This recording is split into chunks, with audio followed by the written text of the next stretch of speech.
ایک آدمی گزرا ہے، اس کا نام تھا قیس۔ قیس کہتے ہیں عقل مند کو۔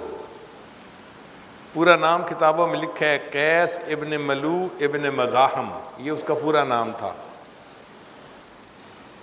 اب یہ نوجوان سمجھدار تھا، عقل مند تھا، لیکن یہ اپنی چچا زاد بہن کے اوپر عاشق ہو گیا۔ اور وہ چچا زاد بہن بھی کیا تھی؟ رنگ کی کالی تھی، اور کالی ہونے کی وجہ سے اس کا نام ماں باپ نے لیلا رکھا تھا، لیلا بنت مہدی ابن سعد، کزن تھے دونوں آپس میں۔ اب اس بندے کی محبت کے تذکرے گاؤں سے نکل کے شہروں تک پھیلے،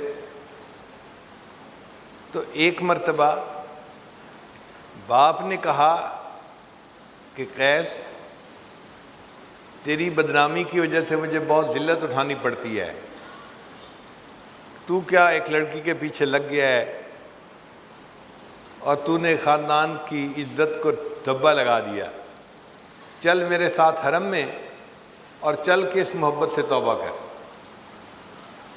تو یہ قیس اپنے باپ کے ساتھ حرم میں چلا گیا۔ بیت اللہ کے پاس پہنچ کے والد نے کہا کہ توبہ کر اس محبت سے، تو اس نے غلاف کعبہ کو پکڑ کے ایک شعر پڑھا،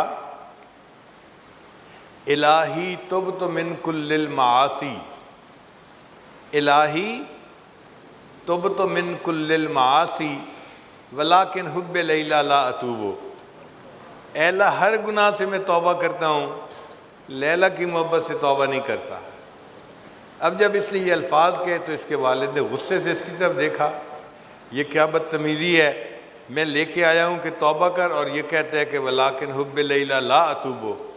تو سمجھدار تو تھا ہی صحیح، اس نے جب دیکھا کہ والد نے خفا ہو کے دیکھا ہے تو اگلا شعر پڑھا، الہی لا تسلبنی حبہا ابدا، اے اللہ اس لیلا کی محبت کبھی میرے دل سے سلب نہ کرنا، وَيَرْحَمَ اللَّهُ عَبْدًا قَالَ آمِينَ، اور جو میری دعا پر آمین کہہ دے اللہ اس بندے کے گناہوں کو بھی معاف کر دے۔ یعنی اگر میرے ابو آمین کہہ دیں تو اللہ میرے ابو کی بھی مغفرت فرما دے۔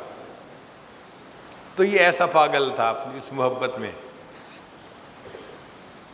جب سیدنا حسن رضی اللہ تعالیٰ عنہ نے سیدنا امیر معاویہ رضی اللہ عنہ سے صلح کر لی اور حکومت کے معاملے میں ان کے حق میں دستبردار ہو گئے، تو حسن رضی اللہ عنہ بہت خوش تھے کہ میں نے حکومت ان کے سپرد کر دی جو اس کے زیادہ اہل تھے۔ ایک دفعہ جا رہے تھے مکہ مکرمہ میں تو قیس صاحب آگے سے مل گئے، تو حسن رضی اللہ عنہ نے روکا، قیس کیا حال ہے، کہاں جا رہے ہو؟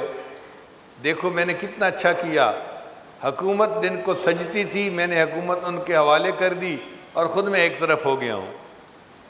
تو قیس خاموش کھڑا سن رہا ہے، تو حسن رضی اللہ عنہ نے فرمایا چپ کیوں کھڑا ہے، کوئی جواب نہیں دیتا؟ کہنے لگا جی کہ میں سوچ رہا ہوں حکومت تو لیلا کو سجتی ہے۔ انہوں نے فرمایا انت مجنون، تو مجنون ہے۔ اس کے بعد اس کا نام قیس کی بجائے مجنون ہو گیا کہ یہ پاگل تھا اس کے پیچھے۔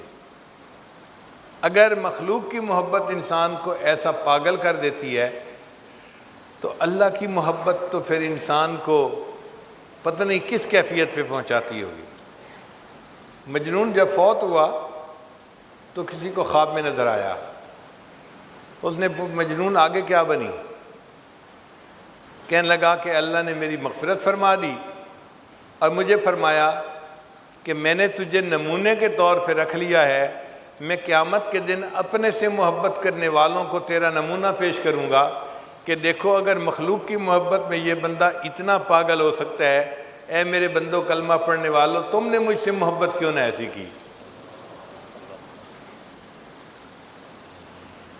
مولانا روم رحمۃ اللہ علیہ فرماتے ہیں عشق مولا کہ کمز لیلا بود، گوئے گشتن بہر او اولا بود، کہ لوگوں کیا مولا کا عشق لیلا کے عشق سے بھی گیا گزرا ہے کہ مجنون تو لیلا سے اتنی محبت کرے اور ہم بندے ہو کہ اپنی اللہ سے محبت نہیں کر پاتے۔